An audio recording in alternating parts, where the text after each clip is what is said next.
Assalamualaikum warahmatullahi wabarakatuh.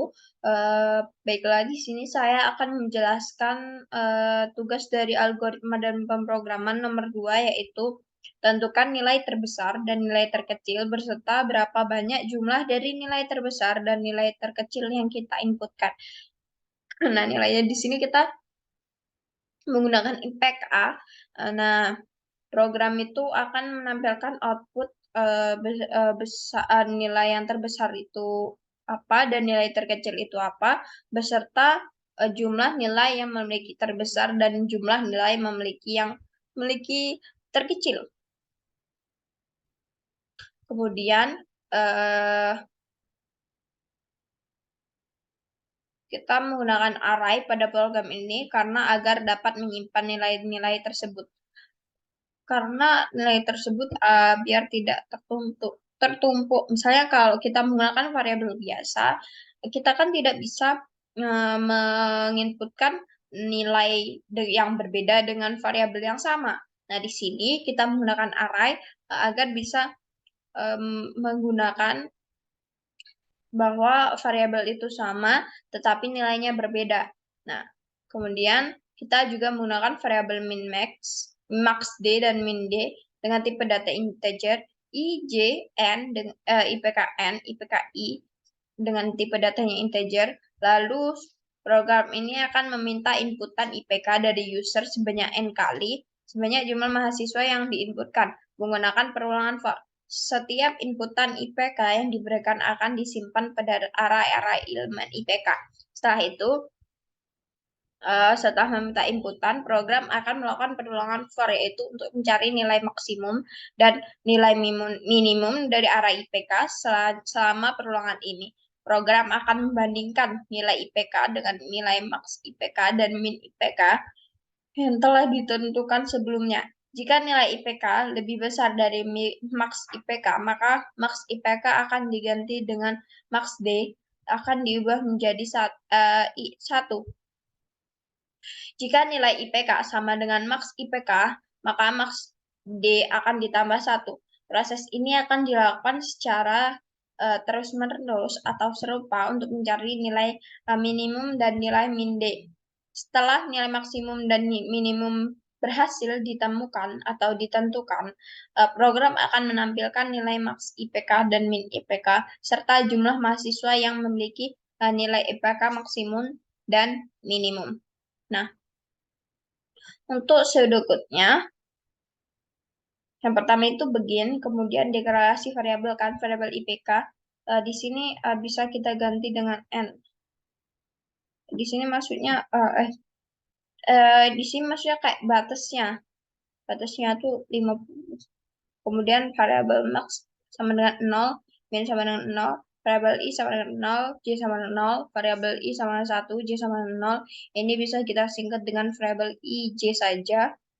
Kemudian variabel max IPK dengan array 0, kemudian min IPK dengan array atau indeks 0, lalu kita menggunakan perulangan for i sama 0 to 50, begin, read IPK indeks i, kemudian n, kemudian kita lakukan for i sama dengan 1 to 50, begin, if IPK indeks i lebih dari max IPK, max IPK sama dengan IPK indeks i.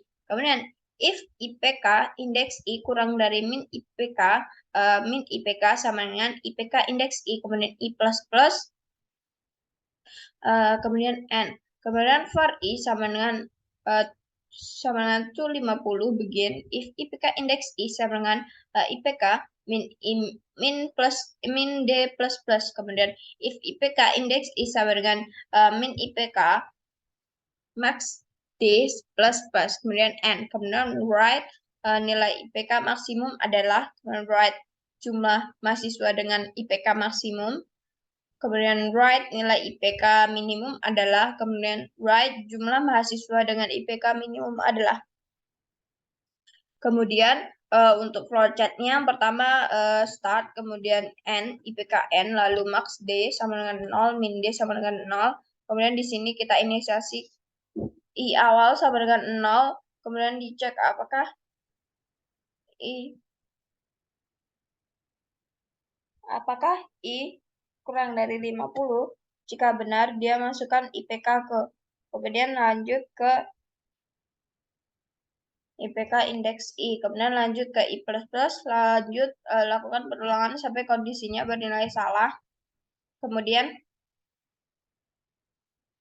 jika salah, nah di sini seharusnya N batasnya sesuai dengan inputan. Lalu jika salah, kita lanjut dengan maks IPK sama dengan IPK indeks 0 dan min IPK sama dengan IPK indeks 0. Kemudian jika benar, lanjut. Kemudian kita inisiasi I sama dengan 1. Lanjut ke pengecekan for. Cek apakah I kurang dari 50 atau N. Kalau benar, dia cetak IPK indeks I lebih dari maks IPK. Jika benar, dia maks IPK sama dengan IPK indeks I. Jika salah, dia lanjut ke sini. Sama kayak ini. Lanjut ke proses selanjutnya ini. IPK indeks I kurang dari min IPK. Jika jika benar, dia lanjut ke min IPK sama dengan IPK indeks I. Jika salah, atau setelah proses ini lanjut ke I++, masuk ke perulangan yang pertama, masuk ke perulangan for yang ini, dicek kalau misalnya kondisinya masih benar, dia masih melakukan proses seperti sebelumnya secara terus-menerus hingga kondisinya tidak memenuhi atau kondisinya itu salah, kemudian keluar dari perulangan. Kemudian lanjut ke inisiasi selanjutnya yaitu I sama dengan 50. I kurang dari 50, kalau benar berarti dia IPK indeks I sama dengan maks IPK. Jika benar dia lanjut ke maks DD, kemudian lanjut ke I++.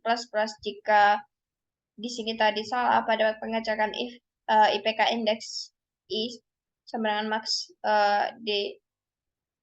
maks IPK, jika dia salah dia lanjut ke sini. Maks indeks I sama dengan min IPK. Jika benar dia lanjut ke min D++. Jika salah dia lanjut ke atas lagi naik I++. Masuk ke pengecekan di sini, for yang di sini. Jika dia pengecekannya masih benar, dia masuk ke perulangan seperti sebelumnya sampai kondisinya tidak memenuhi atau bernilai salah. Kemudian dia keluar dari perulangan. Lanjut di sini cetak IPK maksimum adalah, kemudian jumlah mahasiswa dengan IPK maksimum, kemudian nilai IPK minimum adalah, kemudian jumlah mahasiswa dengan nilai IPK minimum adalah. Kemudian untuk programnya seperti ini. Kita coba di aplikasi kode logs.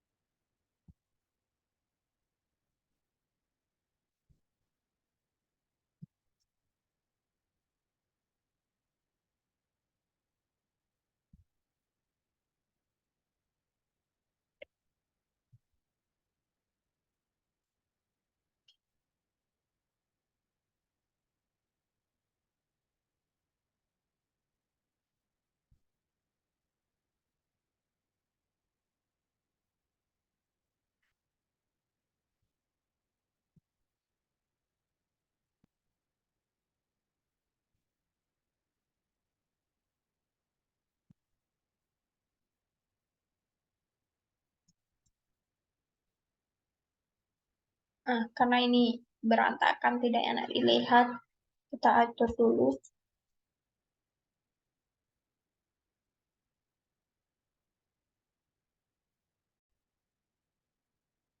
Nah, setelah kita benar atau kita susunannya kita rapikan, kita coba. Oh, karena di sini masih ada ini, tidak bisa dibuat. Nah, coba kita buat. Kita cek apakah ada terjadi kesalahan. Nah, di sini ada kesalahan. Oh, variabel I belum Oh, di sini salah. Nah, di sini harusnya I-nya kecil. Karena tadi kita, nah, kemudian kita coba build and run. Nah, berarti kalau tidak ada merah-merah di bawah sini, program itu benar.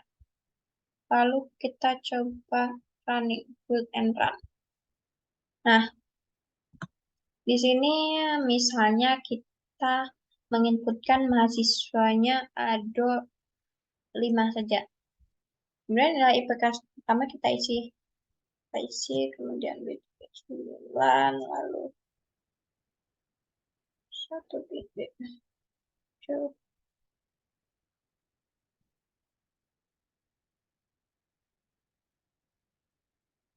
Lalu kemudian kita enter. Nah, maka akan keluar nilai IPK maksimum adalah 4. Benar ya, nilai yang terbesar di antara 5 ini adalah 4 dan jumlah mahasiswa dengan IPK maksimum adanya 1.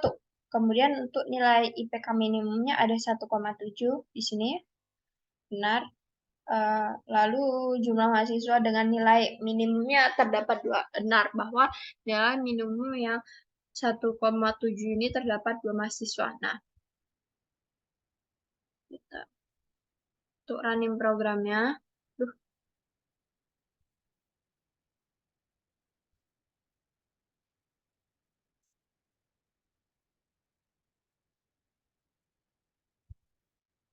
Nah, yang pertama kita menggunakan hashtag include istem digunakan untuk memanggil cin, cout, dan inline. Kemudian using namespace std digunakan untuk memanggil namespace yang memiliki std.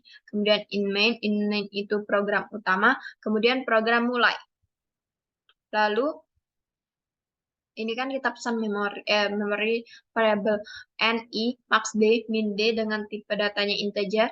Kemudian kita tampilkan di layar, masukkan jumlah mahasiswa ini. Kita tampilkan di layar, masukkan jumlah mahasiswa. Kemudian cin n. Kemudian variabel itu kita pesan variabel dengan n, dengan namanya tuh n. Kita isi n itu dengan banyaknya mahasiswa, apa jumlah mahasiswa. Lalu kita menggunakan variabel double IPKN. Kenapa kita taruh di sini? Kalau kita taruh di atas sini tuh kemarin saya coba ada kayak kesalahan. Soalnya nanti aja saya kasih contohnya. Kemudian kita menggunakan perulangan for, yaitu for i sama dengan 0, i kurang dari n, kemudian i plus plus. Misalnya i-nya sama dengan 0. Kita cek apakah 0 kurang dari 5. Benar kan? Jika benar, kita masukkan IPK ke 1 kan? I plus 1 dia adalah. Kemudian si IPK 1. Kemudian lanjut ke I++, lanjut lagi ke atas, berarti I-nya menjadi 2. Apakah 2 kurang dari 5? Benar. Jika benar, cetak masukkan IPK ke 2. Kemudian I++ lagi, I-nya menjadi 3. Kemudian apakah 3 kurang dari 5? Salah. Berarti di sini tadi kita cetak, ulang ya. Kita pertama kan inisiasi 0 dengan i dengan 0, i dengan nilainya 0 sebagai nilai awal perulangan. Kemudian kita cek apakah 0 kurang dari n. Ya, jika benar berarti kita cetak kamar dengan kamarnya tuh 0 dengan nama nilainya tuh IPK ke 1. Kemudian lanjut ke I++. Nah, di sini kita cek apakah 1 itu kurang dari sama dengan 5. Ya, benar. Jika benar, kita cetak masukkan nilai IPK ke 2 dengan kamar itu 1. Kemudian kita lanjut ke I++ lagi. Cek apakah apa tuh? 2 itu kurang dari 5. Ya, jika benar berarti cetak lagi nilai IPK, masukkan IPK ke 3. Kemudian dengan kamar 2. Kemudian lanjut I++ lagi, I-nya menjadi 3. Kita cek apakah 3 kurang dari 5. Benar. Jika benar, kita cetak nilai IPK ke 4. Kemudian dengan kamar 3. Lalu I plus plus lagi. I-nya menjadi 4. Kita cek apakah 4 kurang dari 5? Iya. Jika iya, kita masukkan IPK ke. Nah, IPK ke tadi menjadi masukkan IPK ke 5, tadi kan? Kemudian dengan indeks kamarnya nomor 4, lalu I plus plus lagi, I-nya menjadi 5. Apakah 5 kurang dari 5? Salah. Kemudian kita inisiasi max IPK sama dengan IPK dengan indeks 0, kemudian double max min IPK dengan IPK-nya indeksnya 0. Kemudian kita lakukan perulangan yaitu for I sama dengan 1. Apakah 1 kita cek apakah 1 kurang dari 5? Iya. Jika iya, cek apakah IPK 1 dengan indeks I atau indeks 1 itu lebih dari maks IPK. Nah, kita cek kan, jika iya berarti dia cetak maks IPK sama dengan IPK I. Nah, yang pertama itu kan maks IPK dengan 1 berarti kita bandingkan dengan sebelumnya IPK 1 apa kurang dari 5. Kita bandingkan yang pertama yaitu di sini kan kita masukkan 3.0 berarti 3.0 itu sebagai nilai maks IPK awal kan. Kita inisiasi di sini terus kita cek yang kedua ini apakah 2,9 ini lebih dari 3.0? Kan salah. Jika salah, dia berarti masuk ke sini. Min IPK. Sama dengan IPK indeks I kan. Kemudian lanjut lagi ke I++ kan. I-nya menjadi 2. Apakah di sini 1,7 itu merupakan maks lebih dari 3.0? Kan salah. Berarti kita masuk ke sini kan. Berarti masuk di sini kan. Nah, di sini kita cek. Tadi kan sebelumnya yang kedua ini indeksnya kan menjadi min IPK kan. Kemudian kita cek dengan yang ini. Yang IPK kamar nomor 2. Nah, berarti kan lebih kecil kan. Berarti sekarang yang lebih kecil itu yang ini 1,7. Kemudian lanjut ke min D++. Lanjut. Di sini kita cek lagi di sini kan. Tadi seperti sebelumnya. Kemudian lanjut ke I++. Nah, di I++ di sini kita masukkan tadi selanjutnya berarti yang kamar nomor 3. Di sini kita coba apakah 4.0 itu lebih dari maks IPK. Maks IPK-nya tadi di sini 3.0. Salah kan? Berarti dia masuk ke di sini. Dicek apakah mana tadi? Berarti dicek di sini kan, kemudian dicek apakah ini tadi dengan IPK kamar 0 tadi lebih besar daripada kurang dari IPK kamar nomor 3 kan salah. Kemudian berarti yang menjadi maksnya itu kamar nomor 3 ini. Kemudian dicek lagi I++ lagi, naik ke atas lagi. I-nya menjadi 4. Kemudian cek apakah 1,7 ini lebih besar daripada ini. Salah kan? Salah. Kemudian berarti dia masuk ke min yang di sini min IPK. Nah, kemudian kita cek kan tadi sebelumnya minnya 1.7 kan. Kita cek di sini apakah 1,7 itu IPK di kamar nomor 3 itu sama dengan IPK di kamar nomor 4 ini kan. IPK kamar nomor 2 itu sama dengan IPK nomor 3 ini kan. Benar kan? Sama mereka. Berarti kemudian kita tampilkan hasil nilai IPK maksimumnya adalah 4, kemudian jumlah mahasiswa dengan IPK maksimumnya itu 1, nilai IPK minimumnya yaitu 1.7, dengan jumlah mahasiswa IPK minimumnya yaitu 2. Sekian video penjelasan dari saya akhiri. Wassalamualaikum warahmatullahi wabarakatuh.